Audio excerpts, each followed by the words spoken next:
নমস্কার, আমি উজ্জ্বল। আমি একজন ইলেকট্রিশিয়ান লাইসেন্স হোল্ডার 220 এবং 440। তো আজ থেকে আমি একটা ইউটিউব চ্যানেল শুরু করছি।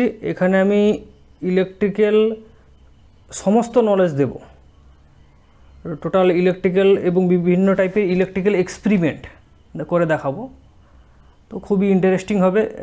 নর্মালি যারা ইলেকট্রিকের কাজ শিখতে চায় তাদের জন্য তো এই চ্যানেলটা সবচেয়ে বেস্ট, এবং যারা ইলেকট্রিক্যাল কাজ নাও শিখতে চায় ওদের জন্য এই চ্যানেলটা অনেক ইন্টারেস্টিং হবে, অনেক প্রয়োজনীয়।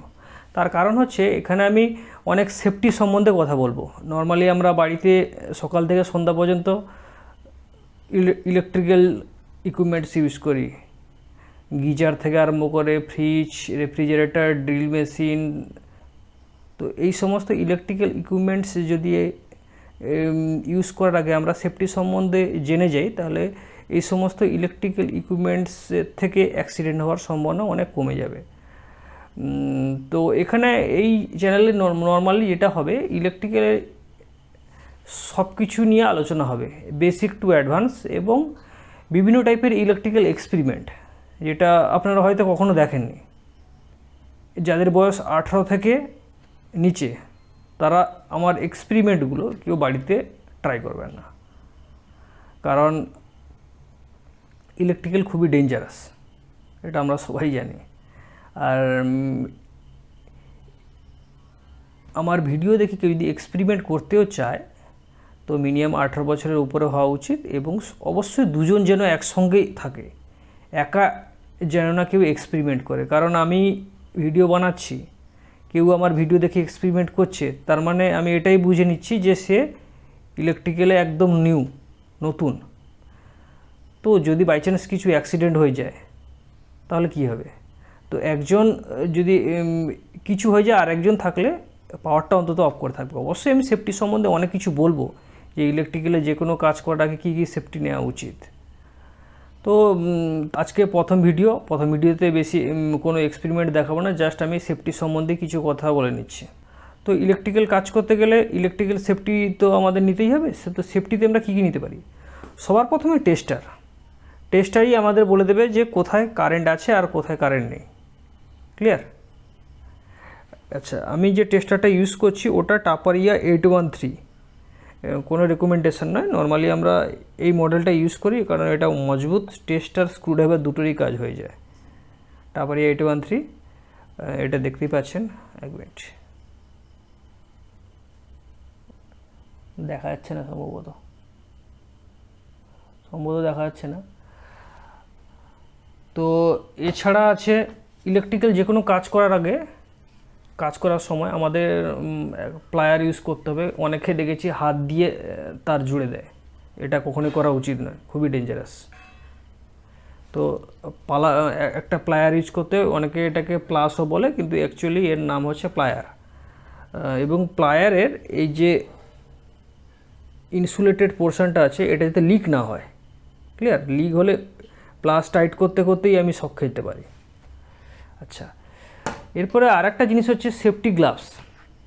একটা রাবারের সেফটি গ্লাভস হয়, তো ওটা 100% পারফেক্ট, 100% সেফ। কিন্তু ওটাতে ওই গ্লাভস পরে কাজ করা খুব যায় না। Off on, main switch off on করা এগুলো ঠিক আছে, বাট ওই গ্লাভস পরে কাজ করা যায় না।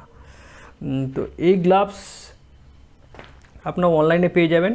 কোম্পানি বলে ওয়াটারপ্রুফ, কিন্তু জাস্ট এ মিনিট, কোম্পানি এটাকে ওয়াটারপ্রুফ বলে চালিয়ে দেয়, কিন্তু এর এই সাইডটা আছে কটন আর এই সাইডটা আছে লেদার। তো আমরা নর্মালি এইভাবেই তো কাজ করি, তো এই দিক দিয়ে ঠিক আছে, কিন্তু এখানে জল পড়লে এটা কিন্তু ওয়াটারপ্রুফ হিসেবে কাজ করবে না। তো মোটামুটি সেফ। আমি যদি এইটা ধরে প্লাস দিয়ে কাজ করি, অনলাইনেও কাজ করি, তাহলে সেফ, এটা যদি ভিজে না থাকে, বা এর প্লাসও যদি ভিজে না থাকে। আচ্ছা, এছাড়া আর কয়েকটা জিনিস, অনেকে হাতে বালা পরে, মেটাল বালা বলুন, বালা, চেন, ইলেকট্রিক্যাল কাজ করার সময় ওগুলো পরা যাবে না, ওগুলো খুলে ফেলতে হবে। কারণ আপনি কোনো লাইভ লাইনে কাজ করছেন, সেখানে যদি বালাতে সঙ্গে যদি বালা বা চেন ওটার সঙ্গে যদি লাইভ লাইন কানেকশান হয়ে যায়, টাচ হয়ে যায়, তাহলে খুব ডেঞ্জারাস কন্ডিশন হয়ে যাবে। তো ওগুলো খুলে ফেলতে হবে এবং সবসময় চেষ্টা করবেন ফুল হাতা জামা পরা। ফুল হাতা জামায় কী হয়, হাফ হাতা জামা থাকলে এই জায়গাটা ওপেন থাকে, ফুল হাতা জামা থাকবে। তাহলে কি কি বললাম, সেফটি নিয়ে 18 বছর আপনাকে হওয়া উচিত অবশ্যই। দুজন অবশ্যই কাজ করবেন। 3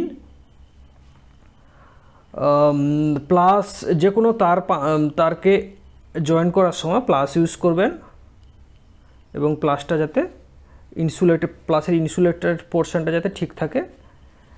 পারলে গ্লাভস ইউজ করতে পারেন, গ্লাভস সবচেয়ে সেফ। গ্লাভস পরে যদি প্লাস ইউজ করেন তাহলে সবচেয়ে বেটার। এবং হাতে কোনো মেটাল চেন বা বালা ওসব কিছু যাতে না থাকে। এবং সবচেয়ে ইম্পর্টেন্ট জিনিস যেটা এখনও পর্যন্ত বলা হয়নি সেটা হচ্ছে সেফটি শ্যু। তো সেফটি শ্যু না থাকলেও নর্মাল যে কোনো শ্যু পরে কাজ করা যায় যদি তার ইলেকট্রিক্যাল রেজিস্ট্যান্স ক্ষমতা ভালো থাকে। তো সবার বাড়িতে তো সেফটি শ্যু নেই। তো আমি এই ভিডিওতে একটাই মাত্র ট্রিক্স দেখাবো যে আপনার কাছে সেফটি শ্যু নেই, তো আপনি আপনার বাড়িতে যে শ্যু আছে ওটাকে আপনি চেক করতে পারেন যে ওটা ইলেকট্রিক্যাল রেজিস্ট্যান্স কিনা। যদি ওটা ইলেকট্রিক্যাল রেজিস্ট্যান্স হয় তাহলে আপনি ওই শ্যুটা শুকনো ড্রাই অবস্থায় আপনি পরে কাজ করতে পারবেন। ক্লিয়ার? আজকে ভিডিওতে আমি ওই ট্রিক্সটাই দেখাবো। তো চলুন। তো যেটা বলেছিলাম যে এই মুহূর্তে আমি যে শ্যুটা পরে আছি এটা কিন্তু সেফটি শ্যু নয়, এটা নর্মাল অফিসিয়াল শ্যু। তো আমি এই শ্যু পরে যদি ইলেকট্রিক্যাল কাজ করতে হয়, এই শ্যু বা যে কোনো সেফটি শ্যু ছাড়া যদি নর্মালি সবার কাছে তো সেফটি শ্যু থাকে না, যে কোনো শ্যু পরে যদি ইলেকট্রিক্যাল কাজ করতে হয় তাহলে আগে বুঝতে হবে ওই শ্যুটা ইলেকট্রিক্যাল রেজিস্ট্যান্স কিনা। ইলেকট্রিক্যাল রেজিস্ট্যান্স মানে যার ভিতর দিয়ে ইলেকট্রিক্যাল যেতে পারে না। তাতে কি হবে, ওই শ্যু পরে কাজ করলে সেফটিটা ভালো থাকবে। কারেন্ট যদি গায়েও লাগিয়ে যায় তো শক খেলে বা খুব কম খাবে বা খাওয়ার চান্স থাকবে না। ক্লিয়ার? তো তাহলে দেখছি এই শ্যুটা ইলেকট্রিক্যাল রেজিস্ট্যান্স কিনা। তো প্লাগের এটা হচ্ছে 5 পিন প্লাগ, এখানে চলে আসবে। এটা হচ্ছে 5 পিন প্লাগ। এই 5 পিন প্লাগে এটা হচ্ছে রাইট সাইডে ডান দিকে হচ্ছে ফেজ। ক্লিয়ার? ডান দিকে টেস্টার দিলাম, সুইচটা অন করলাম, টেস্টার জ্বলছে। ক্যামেরার দিকে নিয়ে আসো পুরো ভালো হবে। টেস্টার জ্বলছে। আচ্ছা, টেস্টারের আলো কিন্তু হালকা জ্বলছে। আচ্ছা, এই কন্ডিশনে আমি দেওয়ালে হাত দিলাম। দেওয়ালে হাত দেওয়ার সঙ্গে সঙ্গে আপনি দেখুন টেস্টার আলো বাড়ছে। বোঝা যাচ্ছে কি? দেখুন একবার টেস্টার আলো, এটা নর্মাল। আমি দেওয়ালে হাত দিলাম, টেস্টার আলো বাড়লো। আবার সরিয়ে নিলাম, আবার হাত দিলাম, বাড়লো।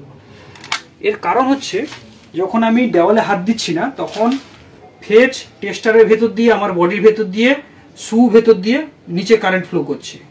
এবার টেস্টারের আলো কখনো বেশি জ্বলছে, কখনো কম জ্বলছে। তার কারণ এটাই, টেস্টারের ভেতর যে লাইটটা আছে এর ভেতর দিয়ে যদি বেশি পরিমাণ কারেন্ট ফ্লো হয় তখন আলো বেশি জোরে জ্বলবে, বেশি উজ্জ্বলতায় জ্বলবে। আর যদি কম কারেন্ট ফ্লো হয় তাহলে কম উজ্জ্বলতায় জ্বলবে। এবার শ্যু পরা অবস্থায় দেওয়ালে যদি না হাত দিয়ে আমি শুধু টেস্টার দিই প্লাগে, তাহলে আলো কম জ্বলছে। তার মানে কি, আমার শরীরের ভেতর দিয়ে কম কারেন্ট ফ্লো হচ্ছে। তার মানে আমাকে যদি ইলেকট্রিক শকও লাগে খুব হালকা লাগবে বা নাও লাগতে পারে। কিন্তু আমি দেওয়ালে হাত দেওয়ার সঙ্গে সঙ্গে আমার আলোর উজ্জ্বলতা বেড়ে যাচ্ছে। তার মানে কি, আমার শরীর ভেতর দিয়ে কারেন্ট ডাইরেক্ট হাত থ্রু হয়ে দেওয়ালে যাচ্ছে। তাহলে যদি তার মানে আলোর একটা উজ্জ্বলতাটা ডিফারেন্স পেলেন। জুতো পরা অবস্থায় আমি যদি জুতো না পরি তাহলে ফুল উজ্জ্বলতায় টেস্টার জ্বলবে। তাহলে আপনি যদি এরকম কোনো শ্যু পরেন যেটাতে শ্যু পরা অবস্থায় দেখলেন কম উজ্জ্বলতার টেস্টারের আলো জ্বলছে এবং দেওয়ালে হাত দিয়ে দেখলেন টেস্টার আলো উজ্জ্বলতা বেড়ে গেল, তার মানে কি শ্যু একদম 100% ইলেকট্রিক্যাল রেজিস্ট্যান্স। তো এরকম যদি আপনি কোনো শ্যু পরেন বা কোনো ভিজে শ্যু, যদি কখনো ট্রাই করবেন না, বাট আমি বলছি এটা কোনো ময়েশ্চার শ্যু বা কোনো যার ইলেকট্রিক্যাল রেজিস্ট্যান্স নেই ওরকম শ্যু যদি পরে আপনি টেস্টার দেন, তাতে কি হবে, তাতে দেখা গেল যে ইলেকট্রিকের যে টেস্টারের যে আলোর উজ্জ্বলতা ওটা এতটা ডিফারেন্স হলো না। আপনি দেওয়ালে হাত দিয়েও দেখছেন যা উজ্জ্বলতা, না দিয়েও দেখছেন সে উজ্জ্বলতা। তার মানে ওই শ্যুটা ইলেকট্রিক্যাল রেজিস্ট্যান্স নয়। কখনোই ওই শ্যু পরে ইলেকট্রিক্যাল কাজ করা যাবে না। ক্লিয়ার? সবচেয়ে বেস্ট হচ্ছে আপনি একটা গ্লাভস কিনুন, যেটা আমি দেখিয়েছিলাম ছবিতে, একটা সেফটি গ্লাভস। আর যে কোনো ইলেকট্রিক্যাল কাজ করার সময় হাতে প্লাস নেবেন, এবং একটা ইলেকট্রিক্যাল রেজিস্ট্যান্স প্রুফ একটা শু বা যে কোনো চপ্পল যাই হোক যদি পরে নেন তাহলে ওটা হচ্ছে সবচেয়ে বেস্ট। নমস্কার।